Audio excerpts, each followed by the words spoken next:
Well, I had by that time quite a number of young friends who were in the business. My mother and I were used to go to various places for tea, and in the course of meeting people and having tea, and a lot of them were refugees from England, actors who were misplaced, unable to go back and forth anymore, and they were stuck here, and we all got to talking, and one young man that I met was a young man who was not only an actor, but he was also a writer. His name was Michael Dyne, D-Y-N-E, and he went on to become a very successful writer. But at that time, he was being considered for the role of Dorian Gray in the movie, The Picture of Dorian Gray, which was going to be made at MGM by Oscar Wilde, yes.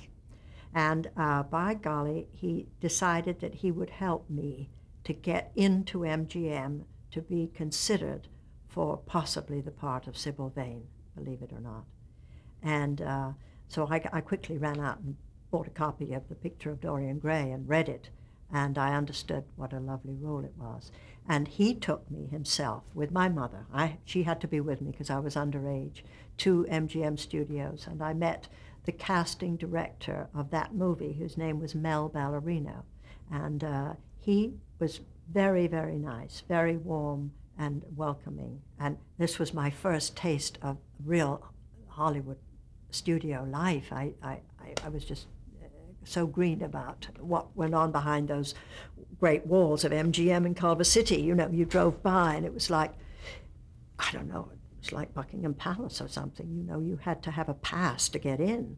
And, but I had the pass in this case, and I went through those funny doors that you go through on Washington Boulevard, and I was taken by Michael to the office of Mel. And Mel took one look at me and said, well, it's very interesting that you're here, he said, because George Cukor is looking for a girl to play the maid in the movie of Gaslight.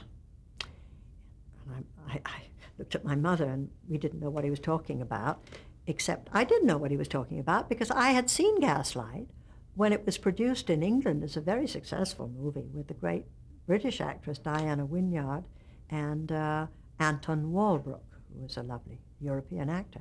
So I knew the story of Gaslight. So then and there, he took me to see George Cukor. Right then and there, that day. I saw two ace men. On that occasion, I saw George Cukor and I saw, his name's going right out of my head, Picture of Dorian Gray, Albert Lewin, who was the producer, director of The Picture of Dorian Gray. George Cukor came forward first and said, I would like to make a test of you. I want you to go home with your mother and study the scene.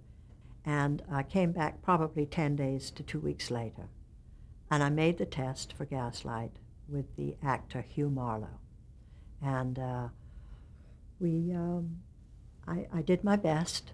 I had my first screen kiss, and which shocked me. Never known anything quite like that. I almost collapsed with embarrassment. And it's funny the things you remember, you know. I was very young. I was only 17. And, never been kissed quite like that. But in this was the movies, you know. So I thought, I guess this is the way it's done. So the test was made. George Cukor and Arthur Hornblower, the producer, and John Van Druten, who was the screenwriter at that time, was also a friend of my mother's, saw the test and said, it's nice enough to say it's very good, but we feel she's a little young. So, all right, so we sort of set that aside. And meanwhile, I made a test for The Picture of Dorian Gray. And, all right, so that was in the can. Made that with Hurd Hatfield, my dear friend, the wonderful actor Hurd Hatfield, who of course played Dorian Gray in the movie. You say, well, what happened to Bullocks, Wiltshire? Well, it was during my vacation from Bullocks, Wiltshire, it was in June, that I did these tests.